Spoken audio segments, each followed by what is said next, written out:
15 अगस्त 1971 की आधी रात थी। समय करीब 1 बजे का था। जगह थी पूर्वी पाकिस्तान का सबसे महत्वपूर्ण बंदरगाह चटगांव, जो आज के बांग्लादेश में है। पूरा शहर गहरी नींद में डूबा हुआ था। बंदरगाह पर भारी सुरक्षा तैनात थी। चारों तरफ सर्चलाइट्स पानी की सतह को चीरती हुई घूम रही थीं।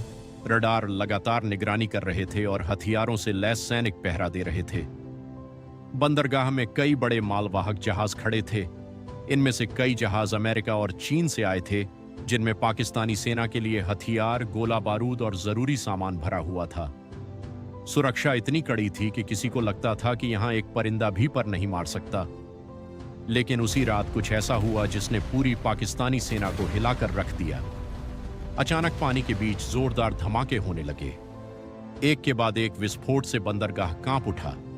विशाल लोहे के जहाज, जिन्हें डुबाना लगभग असंभव माना जाता था, ताश के पत्तों की तरह टूटने लगे। एक जहाज बीच से फट गया, दूसरे में आग लग गई और कुछ ही मिनटों में पूरा बंदरगाह अफरा तफरी में बदल गया। सायरन बजने लगे, सैनिक चिल्लाने लगे, हवाई हमला, हवाई हमला। एंटी एयरक्राफ्ट गन आसमान की ओर गोलियां बरसाने लगीं, लेकिन आसमान में कोई विमान नहीं था। फिर शक हुआ कि शायद भारतीय पनडुब्बियों ने हमला किया है। सोनार से समुद्र की जांच की गई, लेकिन वहां भी कुछ नहीं मिला। न आसमान में दुश्मन, न समुद्र के नीचे कोई जहाज। फिर आखिर ये तबाही किसने मचाई थी? असल में यह हमला किसी बड़ी सेना ने नहीं किया था। यह काम किया था कुछ ऐसे साहसी युवाओं ने जो बिना किसी शोर के इतिहास का एक सबसे खतरनाक नौसैनिक अभियान अंजाम देने वाले थे। इस गुप्त मिशन का नाम था ऑपरेशन जैकपॉट। इस कहानी की शुरुआत मार्च 1971 से होती है। उस समय पाकिस्तान 2 हिस्सों में बंटा हुआ था, पश्चिमी पाकिस्तान और पूर्वी पाकिस्तान। सत्ता और नियंत्रण पश्चिम के हाथों में था, जबकि आबादी और संसाधन पूर्व में थे। जब पूर्वी पाकिस्तान के लोगों ने अपने अधिकारों की मांग की, तो पाकिस्तानी सेना ने ऑपरेशन सर्चलाइट शुरू किया। यह एक क्रूर सैन्य कार्रवाई थी। ढाका यूनिवर्सिटी से लेकर गांवों तक हजारों लोगों को मार दिया गया। लाखों लोग अपनी जान बचाने के लिए भारत की सीमा की ओर भागने लगे। इस स्थिति ने भारत के सामने एक बड़ी समस्या खड़ी कर दी। उस समय भारत की प्रधानमंत्री इंदिरा गांधी और सेना प्रमुख जनरल सैम मानेकशॉ को पता था कि सीधे युद्ध शुरू करना अंतर्राष्ट्रीय दबाव के कारण आसान नहीं होगा, लेकिन कुछ करना जरूरी था। पाकिस्तान की सेना पूर्वी पाकिस्तान में समुद्री रास्तों से सप्लाई पा रही थी। अगर इन सप्लाई लाइनों को तोड़ दिया जाए तो पाकिस्तानी सेना कमजोर पड़ सकती थी। इसी सोच के साथ भारतीय नौसेना के अधिकारियों ने एक साहसिक योजना बनाई। नेवल इंटेलिजेंस के अधिकारी कैप्टन मिहिर रॉय और नौसेना प्रमुख एडमिरल एस.एम. नंदा ने सुझाव दिया कि सीधे भारतीय नौसेना को भेजने के बजाय मुक्ति वाहिनी के युवाओं को ट्रेन करके गुप्त ऑपरेशन करवाया जाए। ये युवा सैनिक नहीं थे। इनमें छात्र थे, किसान थे, मछुआरे थे, लेकिन उनके अंदर अपने लोगों के लिए लड़ने की आग थी। इस मिशन की जिम्मेदारी दी गई कमांडर एम.एन. सामंत को। उन्हें इन युवाओं को ऐसे कमांडो में बदलना था जो पानी के अंदर जाकर दुश्मन के जहाजों को उड़ा सकें। इसी दौरान एक और घटना हुई जिसने इस मिशन को नई ताकत दे दी। फ्रांस के टूलोन बंदरगाह पर पाकिस्तानी पनडुब्बी पीएनएस मैंग्रो खड़ी थी। उसके क्रू में कुछ बंगाली नाविक भी थे।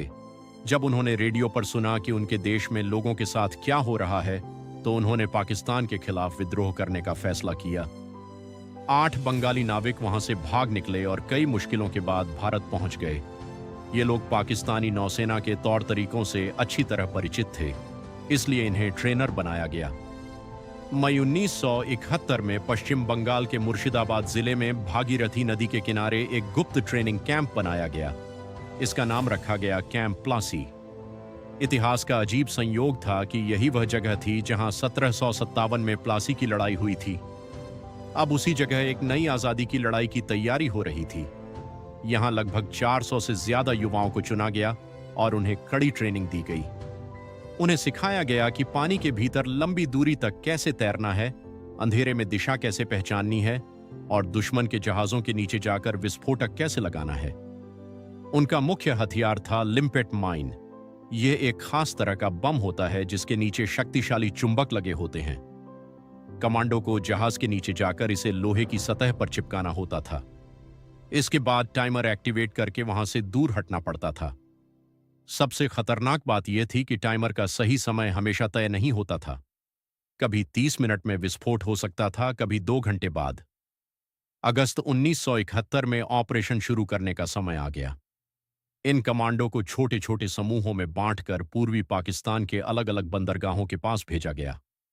उनके लक्ष्य थे चटगांव, मोंगला, चांदपुर और नारायणगंज। कमांडो वहां मछुआरों के भेष में छिपकर इंतजार करने लगे, लेकिन हमला करने का आदेश कैसे मिलेगा? इसके लिए एक अनोखा तरीका अपनाया गया।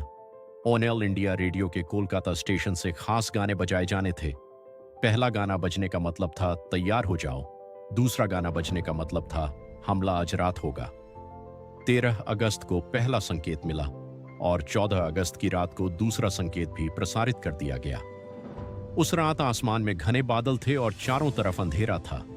कमांडो चुपचाप पानी में उतरे। उन्होंने अपने शरीर पर तेल लगाया ताकि ठंड से बच सकें और पकड़ में ना आए। उनके सीने से बंधी थी लिम्पेट माइन। वे धीरे धीरे पानी के अंदर तैरते हुए जहाजों तक पहुंचे। वहां उन्होंने जहाजों के नीचे जाकर एक एक करके माइन लगा दी। कई बड़े जहाजों पर 5-6 माइन तक लगाई गईं। टाइमर सेट किया गया और कमांडो तेजी से वहां से दूर हटने लगे। कुछ देर बाद पहला धमाका हुआ, फिर दूसरा, तीसरा और चौथा। अगले आधे घंटे तक बंदरगाह में लगातार विस्फोट होते रहे। कई बड़े जहाज डूब गए और कई बुरी तरह क्षतिग्रस्त हो गए। उस एक रात में लगभग 45 जहाज या तो नष्ट हो गए या बेकार हो गए। करीब 1 लाख टन सैन्य सामान समुद्र में समा गया। पाकिस्तानी सेना पूरी तरह घबरा गई। उन्हें समझ ही नहीं आया कि हमला किसने किया। इस ऑपरेशन ने पाकिस्तान की सप्लाई लाइन को गंभीर नुकसान पहुंचाया। सैनिकों तक हथियार और राशन पहुंचाना मुश्किल हो गया। मनोबल भी बुरी तरह टूट गया। दिसंबर 1971 में जब भारत पाकिस्तान युद्ध शुरू हुआ, तब तक पाकिस्तान की सेना पहले से ही कमजोर हो चुकी थी। ऑपरेशन जैकपॉट ने उनकी रीढ़ तोड़ दी थी। आखिरकार 16 दिसंबर 1971 को पाकिस्तानी सेना ने आत्मसमर्पण कर दिया और बांग्लादेश एक नया देश बनकर उभरा। आज बांग्लादेश की नौसेना की नींव भी इन्हीं बहादुर गोताखोरों को माना जाता है। लेकिन दुख की बात यह है कि इतिहास में अक्सर बड़े जनरलों और नेताओं के नाम याद रखे जाते हैं, उन गुमनाम युवाओं के नहीं जिन्होंने पानी की गहराइयों में अपनी जान जोखिम में डालकर यह मिशन पूरा किया था। यही था ऑपरेशन जैकपॉट, एक ऐसा साइलेंट वॉर जिसमें दुश्मन को पता भी नहीं चला और उसकी ताकत चुपचाप खत्म हो गई। दोस्तों, अगर आपको यह अनसुनी सच्ची कहानी पसंद आई हो तो वीडियो को लाइक जरूर करें, अपने दोस्तों के साथ शेयर करें और ऐसे ही इतिहास के अनजान किस्से जानने के लिए चैनल को सब्सक्राइब करना न भूलें। जय हिंद।